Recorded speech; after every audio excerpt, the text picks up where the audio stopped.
Donc, bonsoir à ceux qui, par la magie, nous rejoignent pour l'enseignement.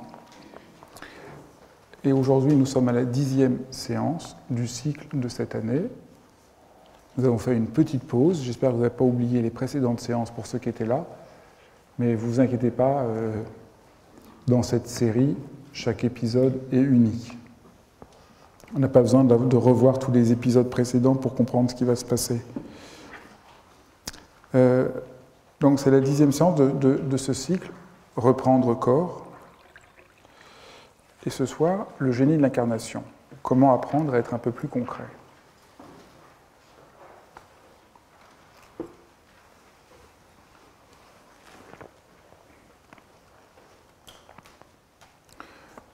Ce week-end, j'ai enseigné 3 jours pour apprendre à méditer. Alors, je ne sais pas du tout pourquoi, mais à un moment, je me suis dit ça.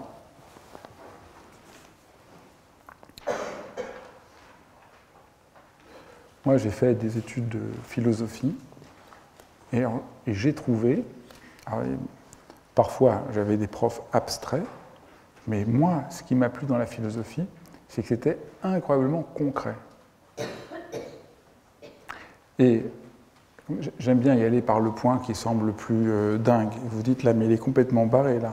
La philosophie, on a compris, ça c'est abstrait. Et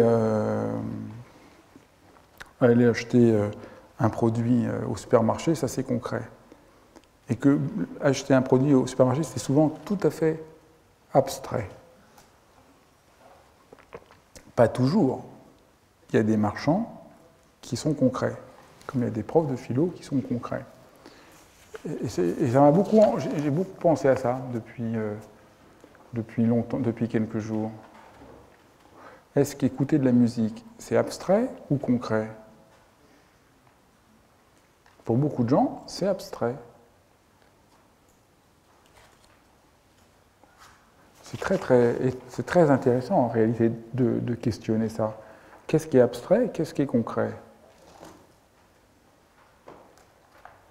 Pour moi, ce qui est abstrait, c'est ce qui n'a pas de présence.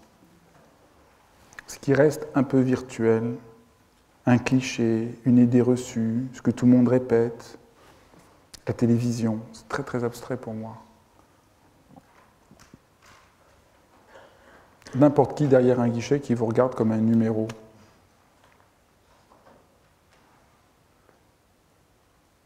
N'importe qui vous regarde comme un être humain, pour moi c'est concret.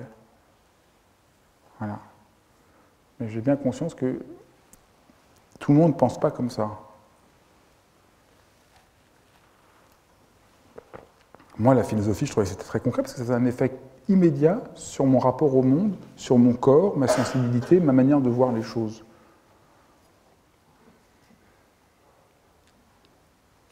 Donc moi, je n'ai jamais fait de philosophie avec ma tête, j'ai fait de la philosophie avec mon être. Moi, j'ai pleuré des fois en lisant certains textes de philosophie parce que j'ai l'impression qu'on déchirait le voile qui me séparait de l'ampleur du monde. Quand je regardais la télévision, c'était pas très palpitant d'être là, comme on a vu. Puis d'un seul coup, là, ça devenait vraiment complètement passionnant. Du coup, je pense que ce qui est concret pour quelqu'un n'est pas forcément concret pour un autre. On ne peut pas dire ça c'est concret une fois pour toutes. On peut faire à manger, c'est concret, on peut faire à manger et c'est complètement intellectuel ou abstrait. Donc, par exemple, la philosophie, c'est pas du tout intellectuel. On peut vendre des tomates de manière intellectuelle. Moi donc je raconte ça, j'étais l'autre jour à la NPE pour accompagner quelqu'un. Devant, il y avait un vieux monsieur qui raconte son histoire devant la guichetière. Il a travaillé toute sa vie, il ne comprend pas pourquoi il n'a pas de droit, mais je vous raconte, c'est tout bête. Alors que c'était pas du tout... C'était incroyablement émouvant, le poids de cette personne-là. Et la dame le regardait comme un cancrelat. Mais vraiment, elle le regardait avec un tel... c'est même pas du mépris. Il était rien. Vous n'êtes pas au bon guichet, je ne traiterai pas votre dossier, revenez tel jour. C'était tellement violent. J'en suis encore malade. C'est pour ça que je raconte sans arrêt cette histoire, parce que ça m'a rendu... Il n'y a pas une once dans son regard de lui dire oui à ce qu'il était. Moi, je ne trouve pas ça concret du tout. Pour moi, elle est complètement barrée dans sa tête. Elle ne voit rien. Elle ne voit pas ce bonhomme qui était d'une dignité. C'est pas que... Moi, quand je le raconte, d'être obligé juste de me croire. Mais moi, ça m'a bouleversé, la dignité de ce monsieur. Il lui parle avec une politesse. En plus, c'est souvent comme ça. Quelqu'un qui a travaillé toute sa vie, qui était ouvrier, il lui parle avec une telle politesse. Et elle le regardait. Il n'existait pas. Voilà, ça, c'est... Mais pour les gens, non. Ça, c'est concret. Et moi, si j'étudie Kant, c'est abstrait, intellectuel. Non, pas du tout. Enfin, ça, c'est très important. Ça, c'est très... Ça me hante beaucoup. Ça me hante énormément en ce moment. Pourquoi elle était tellement abstraite? C'est-à-dire désincarnée d'elle, désincarnée du monde, coupée de tout. Complètement, je sais pas ce qu'on peut dire. Elle n'était pas là, elle n'était pas présente, elle n'était pas dans son monde, elle n'était pas avec elle était nulle part. C'est effroyable, non? Il suffit, et à l'inverse, il suffit que quelqu'un vous regarde juste en étant concrètement là. Et donc concrètement, ça veut dire qu'il va trouver là quelque chose de ce qui a lieu là maintenant, pour que tout change. C'est très étrange pourquoi les êtres humains ont si peur d'être un peu concrets.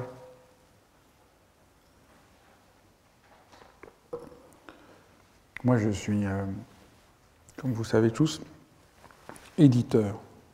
Alors, c'est tout à fait la mode dans le monde dans lequel je travaille, c'est de faire des livres avec des conseils pratiques. Parce qu'on a l'impression que c'est concret, c'est des conseils pratiques. Mais il peut y avoir des conseils pratiques qui ne sont pas du tout concrets. Concret, c'est qu'ils nous aident à habiter le monde. Si on vous dit vous avez fait ça à faire, ça à faire, ça à faire, ça à faire, ça peut ne pas du tout vous aider à habiter le monde. Il peut être beaucoup plus utile de vous donner confiance.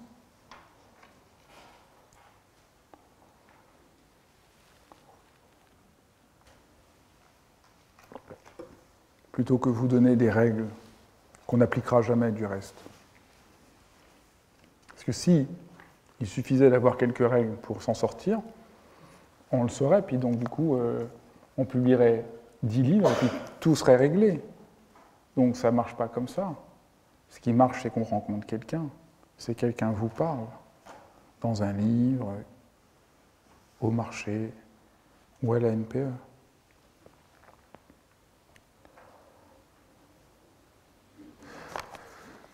Donc ce qui importe, voilà, ça c'était un peu un préalable, mais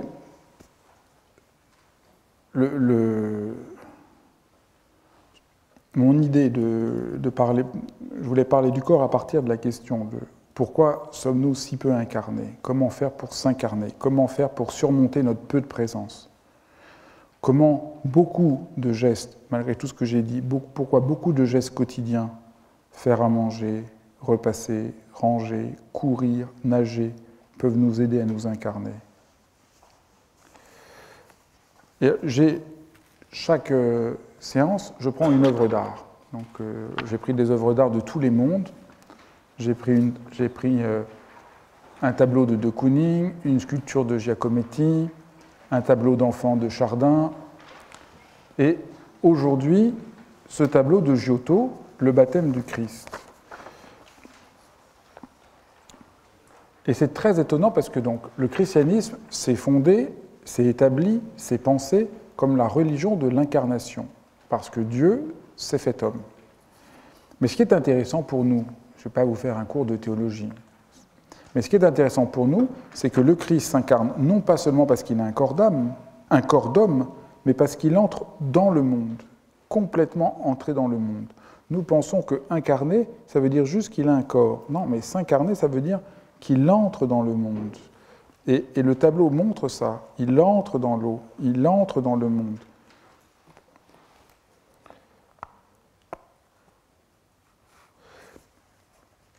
Il faut sortir de la distinction entre travail manuel et travail intellectuel.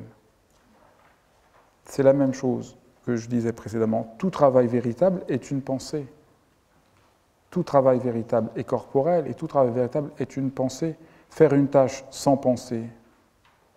Qu'est-ce que pourrait être une tâche manuelle où il n'y aurait pas de pensée? Mais il peut y avoir des tâches intellectuelles désincarnées. Remplir des tableaux Excel, non, sans penser, c'est ça que je veux dire, excusez-moi. Il y a des tâches intellectuelles sans penser. Pour nous, si c'est intellectuel, c'est dans la pensée. Si c'est manuel, c'est du corps. Il y a des tâches manuelles sans corps, il y a des tâches intellectuelles sans pensée. Remplir des tableaux Excel, travail intellectuel sans pensée. Faire à manger, travail corporel, penser. Pas forcément penser là, penser. Quand Mathis dit « ma main pense » quand je dessine, il pense. Quand vous remplissez des tableaux Excel, vous ne pensez plus.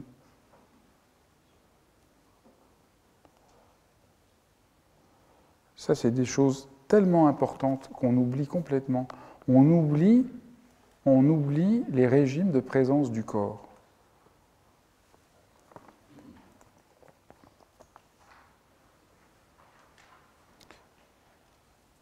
Méditer, c'est se mettre au diapason du corps dans tous ces régimes. C'est pour ça que moi, je suis très sensible à tout le travail de Nietzsche, qui, par exemple, dans son livre Ecce Homo, raconte, c'est un philosophe, et raconte l'importance du climat sur sa pensée, l'importance du régime alimentaire sur sa pensée. Et au début, on se dit, mais de quoi il parle? En plus, c'est un des livres majeurs de l'histoire de la philosophie.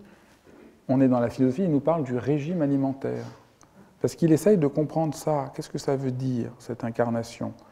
S'incarner encore, ce n'est pas juste avoir un corps, c'est s'ouvrir à la présence que notre corps déploie de son rapport au monde.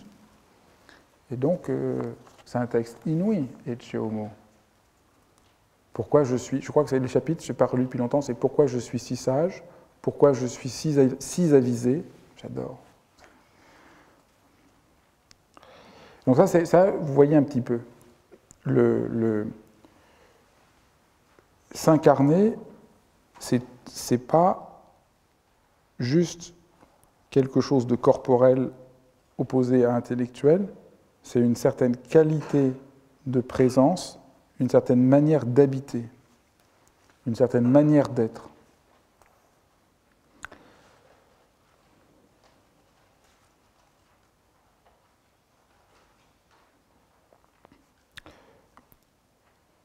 Et donc, inséparable de cette question-là est la question du temps et de l'espace. Comme nous ne comprenons pas cette question du corps comme présence, nous pensons que l'espace, c'est le lieu géométrique qu'on peut repérer avec Google Maps. On a du mal à voir que c'est pas ça. Par exemple, le jardin que Monet a aménagé à Giverny, il se trouve bien dans la localité de Giverny, au bord de la Seine, à quelques kilomètres à l'est de Vernon. Mais est-ce à ce titre que je vais visiter le jardin de Giverny? Non. Est-ce que je le vois comme un lieu localisé là? Non. Je le vois comme l'œuvre d'un peintre Monet, comme espace de résonance de la peinture que fait Monet, comme un espace ouvert. Vous voyez? Ça a l'air une distinction presque. On a presque à dire, mais où est le point? Vous voyez? Mais le point est absolument central, c'est que si on veut s'incarner, il faut comprendre qu'il n'y a que des lieux qui ont une modalité, une tonalité, un rythme, et qu'on peut y être de tout son être, mais qu'on ne peut pas juste. C'est pas juste un espace neutre. Pour nous, pour des tas de raisons, l'espace que les philosophes, avec Descartes, appellent la substance étendue, c'est tout pareil. C'est un espace homogène. On n'arrive pas à entendre, et à partir de là, vous ne pouvez plus entendre ce que c'est être incarné. Le rapport que nous avons à l'espace n'est pas un rapport incarné, c'est un rapport qui nous désincarne. Le rapport au temps est un rapport qui nous désincarne. Parce que le temps, c'est, on a 1 heure, on a 30 minutes. C'est pareil qu'avec l'espace. Peut-être l'un aide à comprendre l'autre. Si vous dites j'ai 1 heure, vous n'avez aucun rapport, vous êtes désincarné. Parce que c'est un temps désincarné, 1 heure. Vous avez l'air un peu perdu. Un jour, j'ai répondu à la radio à une émission où c'est les enfants qui posent des questions. Un enfant me pose la question, pourquoi, quand je joue, le temps passe vite, quand je suis à l'école, il passe lentement? Ben, lui, il a compris. Lui, il sait ce que c'est le temps. Nous, on ne sait plus, parce que nous, on dit il y a 1 heure, il y a 2 heures, mais le temps véritable, c'est un temps qu'on ne peut pas compter. On ne sait pas combien de temps ça passe. On s'ouvre à autre chose. Être incarné, donc c'est déjà, donc premier point, ce que j'ai montré, c'est sortir de l'idée de l'opposition entre intellect et sensibilité. Et le deuxième point, c'est retrouver un rapport à un temps vivant, à un espace vivant. Pour nous, je peux peut-être dire ça mieux, le temps et l'espace sont des cadres vides, sont des contenants indéterminés. J'ai 1 heure, contenant indéterminé. Ici, c'est un espace, contenant indéterminé. Dans la réalité, ça n'est jamais comme ça. Voilà un exemple d'abstraction. J'ai 1 heure. Est-ce que c'est concret? Là, j'ai le meilleur exemple de la soirée. Pour les gens, j'ai 1 heure, c'est un exemple concret. Parce que c'est concret, on a 1 heure. Mais en réalité, c'est complètement abstrait. Parce que le temps vivant, ce n'est pas le temps qu'on compte, c'est le temps qu'on habite, où il se passe quelque chose. Voilà. Là, je pense que j'ai dit le point. Et donc, ce n'est pas le corps et le temps qui préexistent, ce n'est pas le temps et l'espace qui préexistent, c'est le corps qui donne l'espace et le temps.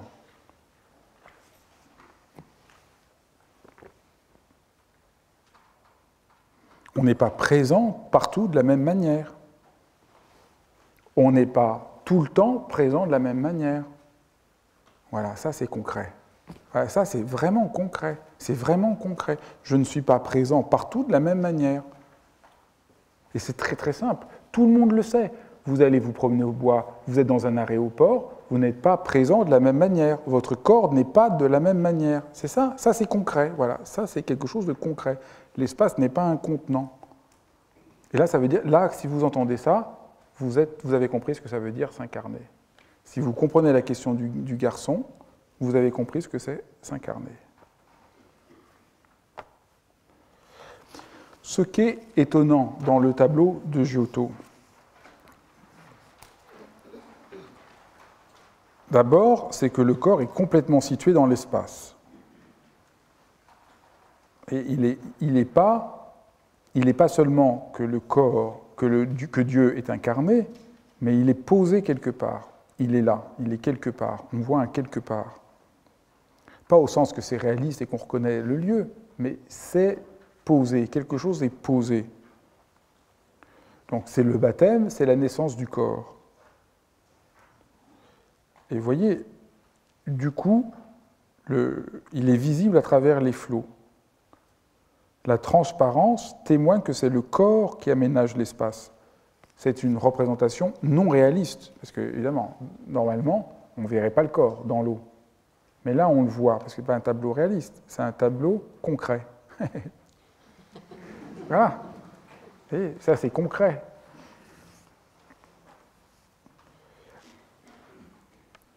Ceux qui ont assisté aux précédents épisodes, le surgissement du corps du Christ n'a rien à voir avec le surgissement d'une Corée. Je vous avais montré une Corée grecque, une femme grecque.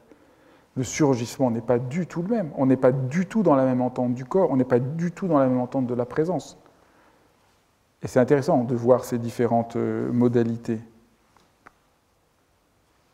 Là, le Dieu grec est surgissement d'une manifesteté qui...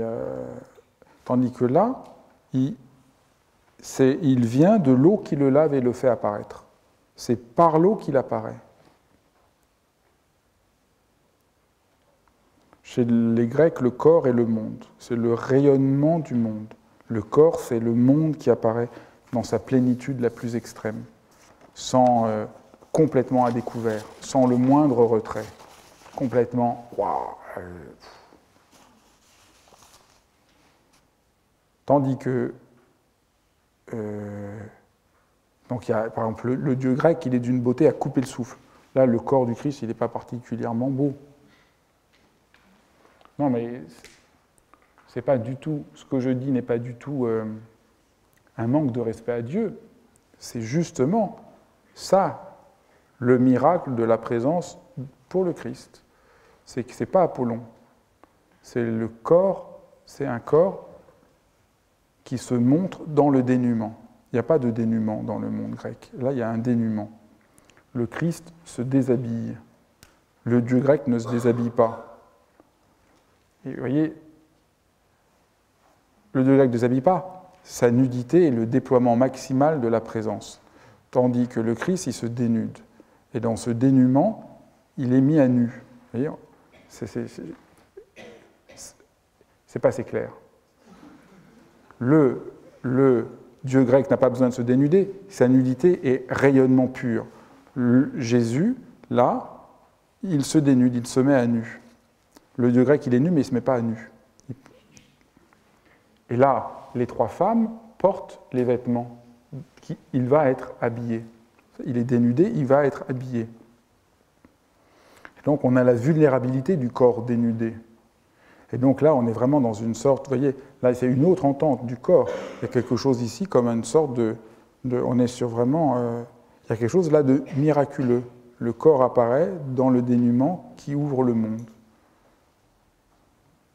Évidemment, on est ici dans la perspective chrétienne, où il faut avoir la foi pour se mettre à nu comme cela. Il y a une sorte d'abandon qui donne cette naissance-là. Il y a l'idée que ce qui donne vie au corps, ce n'est pas seulement la vie naturelle, mais ce qui donne le sens profond de notre existence. Donc, pour moi, qui ne suis pas chrétien, évidemment, pour moi, je ne peux pas entendre que c'est la foi qui donne l'incarnation, mais j'entends que c'est le sens profond donné à l'existence qui donne la présence corporelle. Et ça c'est parlant. Et que la présence du corps,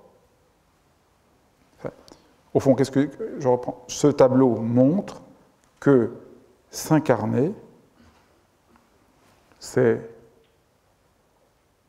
s'émerveiller de l'entièreté du visible. C'est ça que montre le tableau. C'est ça, il y a un émerveillement par le corps du monde tout entier. S'incarner, c'est en retrouvant son corps, en pouvant se dénuder, découvrir que le monde tout entier est vivant. Et ça, c'est frappant, parce que dans le tableau, mais Giotto, c'est le sommet du sommet du sommet, les choses sont très concrètes, très solides. Vous voyez, il y a une réalité solide des figures, une réalité solide des rochers, une réalité presque solide de l'eau. C'est très étonnant parce que Giotto apparaît au tout début de la Renaissance italienne.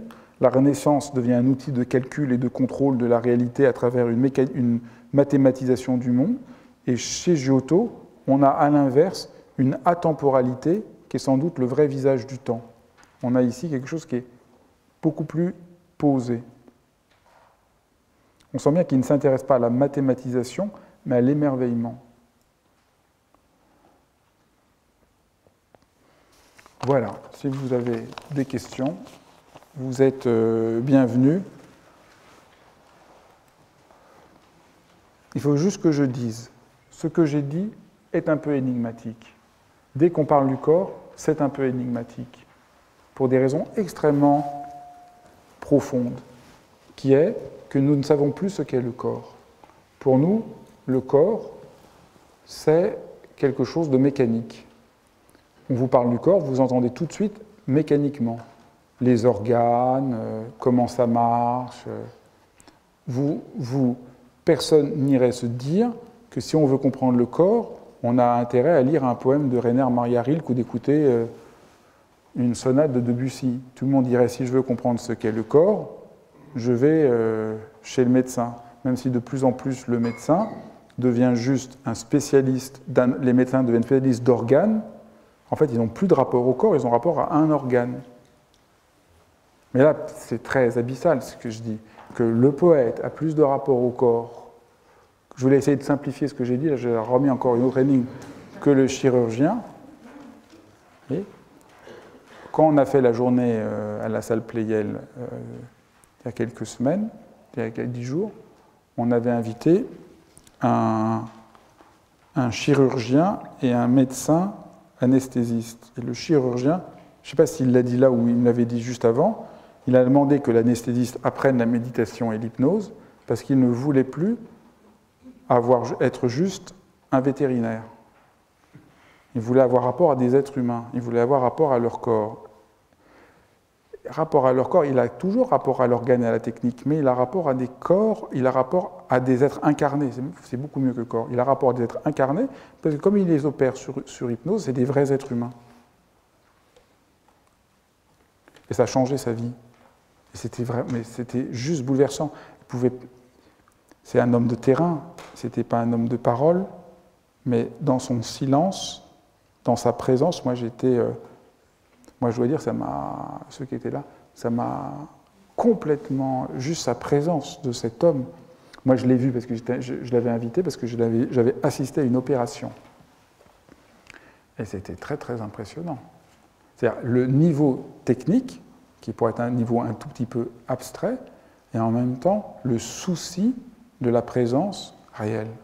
Et comment les deux vont ensemble.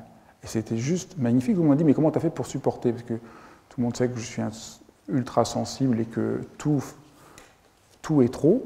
Mais là, j'ai eu aucun problème parce que c'était vivant. Donc, comme c'était humain, moi, je peux assister à une opération de la carotide, me sentir bien, mais aller à la NPE et me sentir mal pendant une semaine. Parce que ça y est, c'est ça qui est. Voilà. Alors, est-ce qu'il y a une question ? Oui, pardon. Quel est ton prénom ? Adrien. Adrien, avec un H ? Non.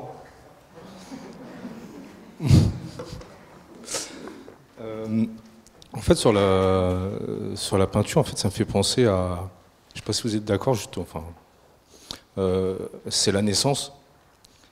En fait, c'est le baptême, c'est-à-dire que en fait, c'est renaître. Oui. En fait, là, c'est comme on voit qu'ils sont habillés, et je trouve, je ne sais pas si ça vous parle aussi, que le fait qu'ils soient nus, ça veut dire que c'est la naissance d'autre chose, c'est se réinventer. Enfin, oui. Très bien. Ça y est, là, il est incarné, en fait. On sort, c'est comme le petit bébé qu'on baptise, en fait. Voilà, c'était. Est-ce que vous pensez que c'est un peu ça ? Absolument. Le baptême, c'est manger une fraise à neuf. Moi, qui ne suis pas chrétien, je me baptise en mangeant une fraise à neuf, en regardant le soleil à neuf. Vous savez, on renaît, on peut renaître. Et vous avez raison, je n'ai pas du tout parlé de ça, mais le tableau parle de comment on renaît à neuf en s'incarnant chaque fois. C'est très clair que le tableau parle de ça. C'est tout à fait clair. C'est bouleversant comment il a peint le Christ. C'est d'une telle, ça montre tout et c'est d'une telle pudeur et c'est tellement fragile et sans gnangnan. Ça c'est formidable. Bonsoir Claire.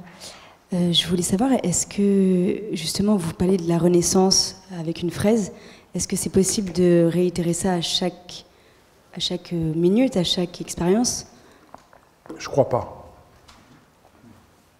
Mais déjà, si on le fait de temps en temps, c'est déjà pas mal.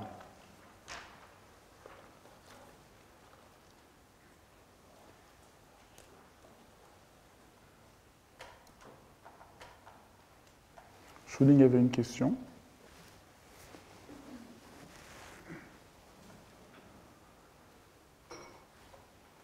C'est tellement joyeux de retrouver le corps. C'est tellement un tel bonheur de s'incarner. Il n'y a pas plus heureux que ça. Dès qu'on revient au corps, on est heureux. Ça, c'est vraiment... Tout à l'heure, tu as parlé de corps de dieu grec. Je ne sais pas, est-ce que ces deux... Quand tu dis une présence apparaît pleinement, c'est le visage du monde. Je vois aussi qu'ici, il y a une fragilité. Oui. Et chez le dieu grec, c'est vraiment, il n'y a pas de fragilité. Non. C'est le... Non. Il n'y a pas cette nudité, cette fragilité. Ça, c'est chrétien. Il y a... Mais c'est pas brutal, hein. C'est pas des Romains, les Grecs. Hein. C'est vraiment... C'est d'une excessive pudeur, les Grecs. Tout se montre, mais dans une infinie pudeur. Mais c'est pas la nudité, mais il y a une infinie pudeur.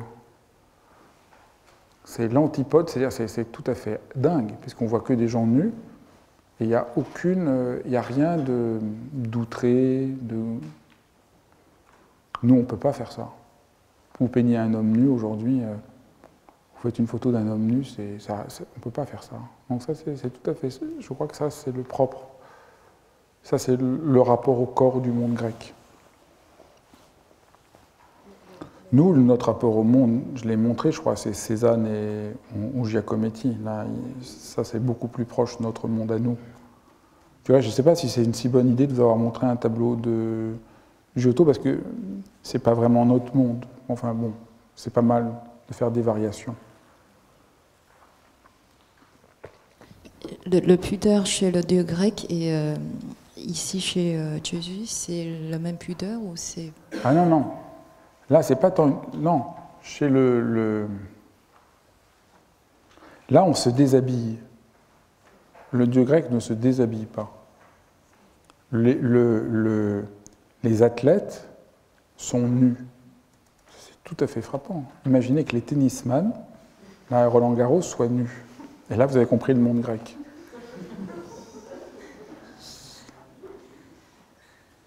C'est abyssal, la différence. Chez eux, il n'y a pas de distinction entre monde et eux. Ah oui, il n'y a pas de distinction entre monde et eux. Il n'y a tellement pas de psychologie chez les Grecs qui peuvent être nus. Nous, la psychologie nous a bousillés.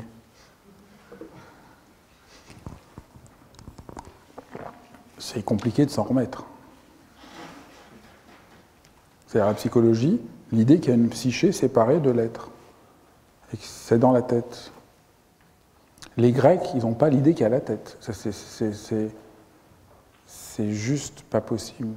Après, on pourrait... Par exemple, les parties génitales dans le monde grec sont là, il n'y a rien, il n'y a pas de... Dans la très célèbre représentation de Achille qui pense Patrocle, les deux, on voit les parties génitales des deux hommes, il n'y a pas la moindre... c'est complètement, tout est là. Dans le monde grec, dans le monde chrétien, c'est déjà plus compliqué. Mais il y a une beauté de chaque monde. Mais dans quelques années, on fera un séminaire sur le monde grec. Ça fait longtemps il faudrait faire ça. Donc c'est prévu. On y travaille. On va faire un séminaire sur le monde grec. Mais s'il y a des questions beaucoup plus concrètes, vous êtes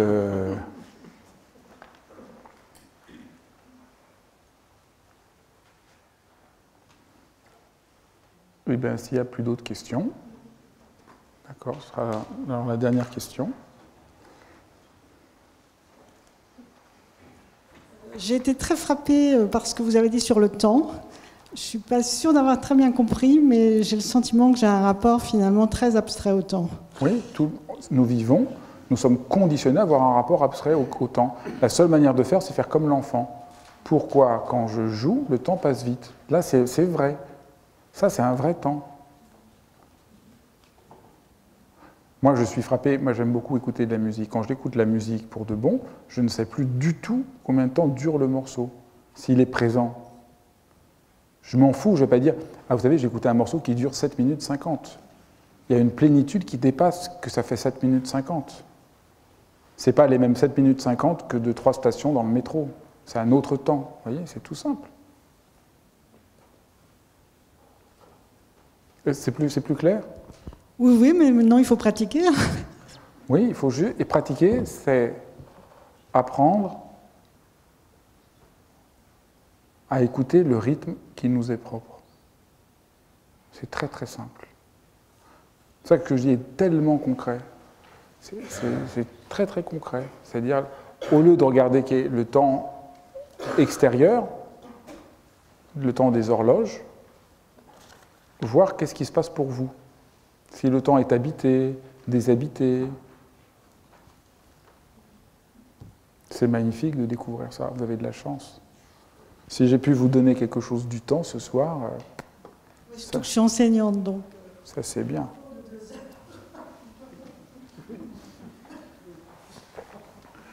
Ben, merci beaucoup.